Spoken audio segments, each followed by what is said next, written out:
Okay,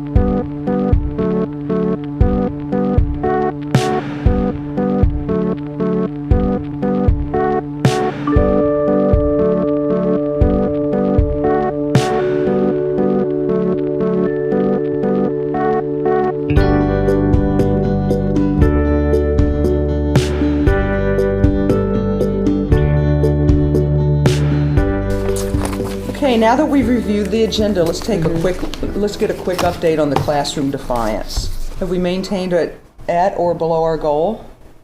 I looked deeper into those data for fourth graders and found that we have 6 fourth graders who more frequently engage in defiance behaviors with teachers. Are any of those students on check-in, check-out? No, they all want to avoid adult attention, and our check-in, check-out program doesn't have an option for that, for taking breaks. However, some other schools do. How about if I get that taking a break option on the Tier 2, Tier 3 agenda and see what they think? Yeah. It fits their team purpose a lot better. Yeah. And when did you think you could do that? I'll do it tomorrow. They're meeting next week, so I'll get that done. That's quick and easy.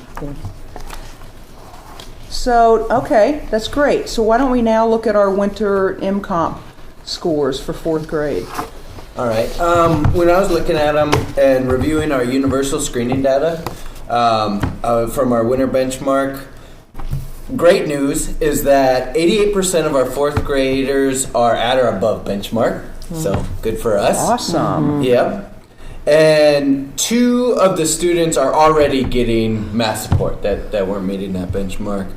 They both are doing well and progressing towards their goal, so great job there. And then there are 5 4th grade students who did not make adequate progress. And so those are the students that we're most concerned about. Right. Great.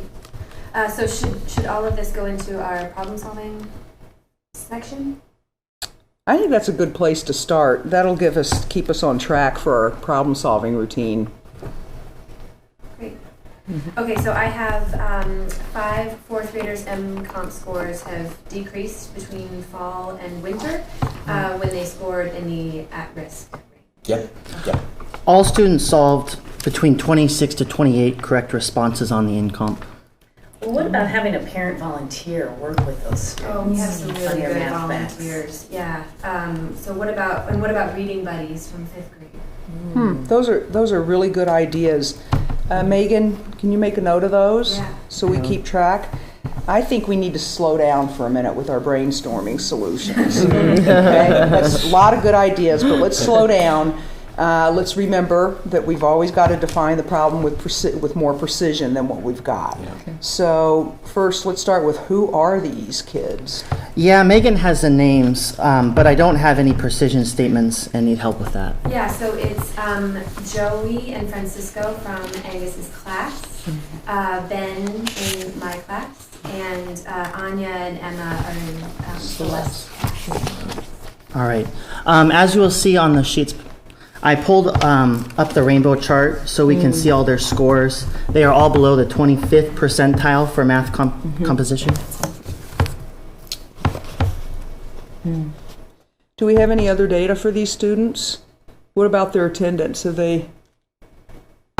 Here are the 5 students in relation to everyone else in 4th grade. They are all outliers below. For attendance, I received the attendance and ODR rates for each student. And all students regularly attend school, but only one student has 1 ODR for last October. We can rule out attendance in math as a factor for the precision statement. Okay, good. We also need to ask the why question for academics, just like we do for social behavior. So why do you think their skills have decreased? The Tier 1 team actually put that on this agenda 2 days ago. And so it's great that I can be on both teams, and so I get to see both worlds. I juggled a few things around so I could complete some observations and some student-guided interviews on 5 students this week. So cool. Yeah, that's awesome. Yeah, and so when I was doing that, everyone was on task for 75% or more during the math lesson on double-digit multiplication. And they were following along during their mini lesson and small group lesson with the teachers. when I reviewed the work they completed during independent work, I saw that the accuracy rates were really low. They were 45 to 68%. And so really on the accuracy, your students could complete the lesson, but with your support, but when it came to them doing it on their own, that's where they really struggled. So they're engaged, but just that accuracy piece on their own is where they really had a hard time. Does this seem consistent with what you guys see in class or what you guys notice? Anya seems to do really well with concepts that don't involve computation like geometry, but her math facts for addition, subtraction, multiplication, and division are pretty poor. I see the same thing with Joey and Francisco. They really need some support with their basic math facts, and they really struggle to complete their work independently. And I noticed that too. Ben works, he's such a hard worker in class. He uses his calculator as often as he can. And we've seen that his addition and subtraction facts have really improved since the fall, but he still struggles with multiplication and division facts. And Emma seems to fit in really well with the rest of the group. She struggles with computation and independent work.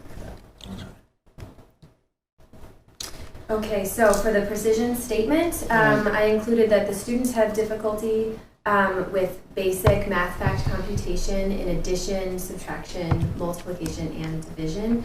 And they also have a lack of skills to complete their work independently. Is that close? Yeah, let's check to see if we have all the precision elements to our precision statement. So the who, I have 5 fourth graders. For the what, I have math computation. For the where, we have classroom. For the when, we have during math.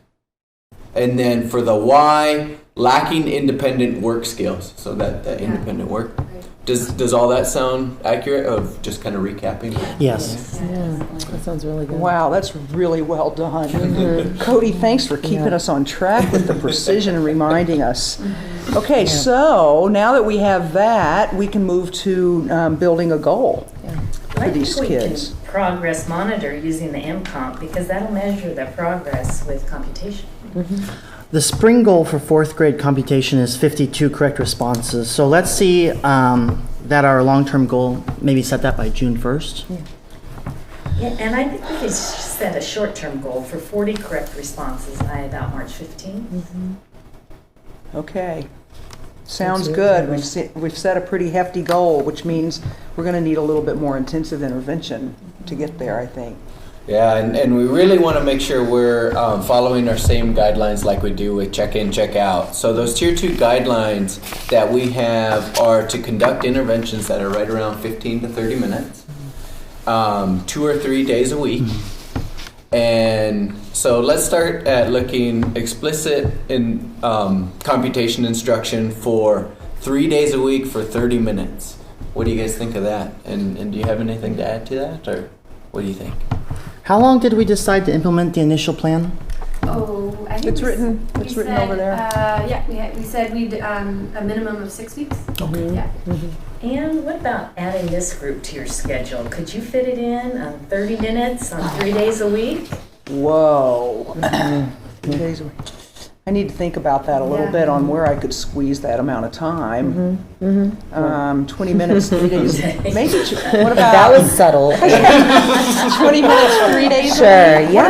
about I think 20 days or 20 minutes, 3 days a week would be a little bit more feasible Yeah, in terms of being consistent with it. What do you think, Rhonda? Could we have the resources to help me to be able to do that? Yeah, I think I might be able to give you some help for part of that time. We need to work with the teachers as well about the best schedule for the 4 of them simultaneously. You know, and all 4 of them coming early for breakfast. Now that I think about it. You know. We have been wanting to build in some type of rotation schedule so that we could do some differentiation. I'd like to talk about this a bit more. Okay, everyone, what are your thoughts? Well, how about we put that in the parking lot for now, and at the end of the day, we can work on the schedule? Okay, that's a good idea. So I've got all this. so far, and I'm going to add the typical fidelity check that we use for our Tier 2 groups. Well done. Attendance records for students in intervention group. I'm also going to use the MComp scores as our outcome data.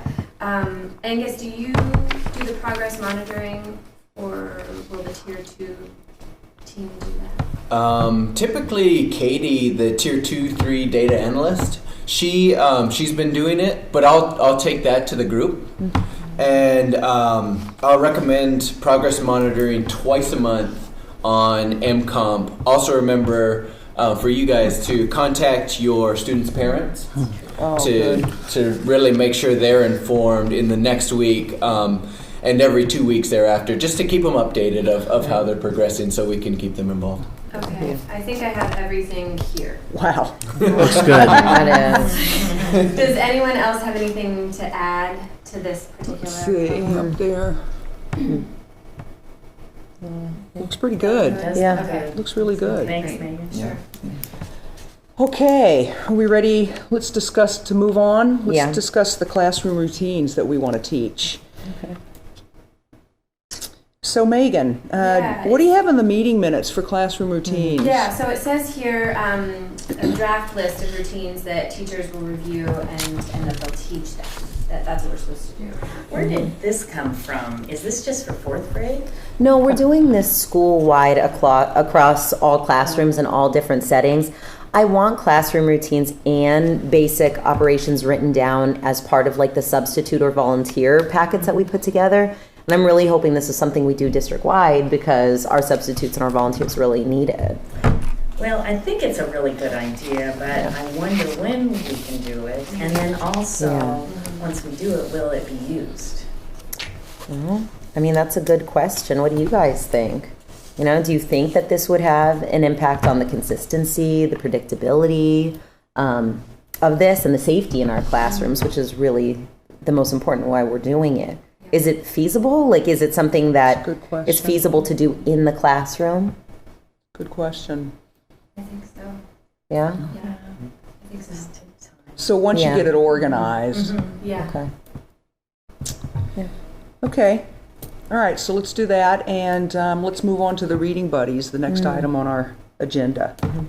And then I also want to take a few minutes to discuss the math and the breakfast rotation issue that you were talking about.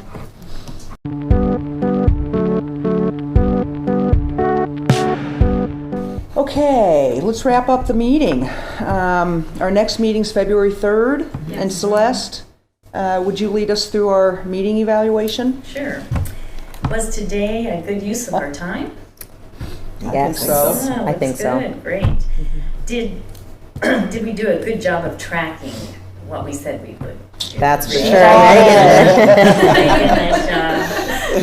And did we do a good job of completing our tasks? I would think so. We're doing pretty Yeah, well. we're doing pretty Well done, y'all. Mhm. Most importantly, are our efforts benefiting the kids? Yeah, 4th grade, you guys doing great. So, Yeah. good job. And also, are we having a good time? Well, always.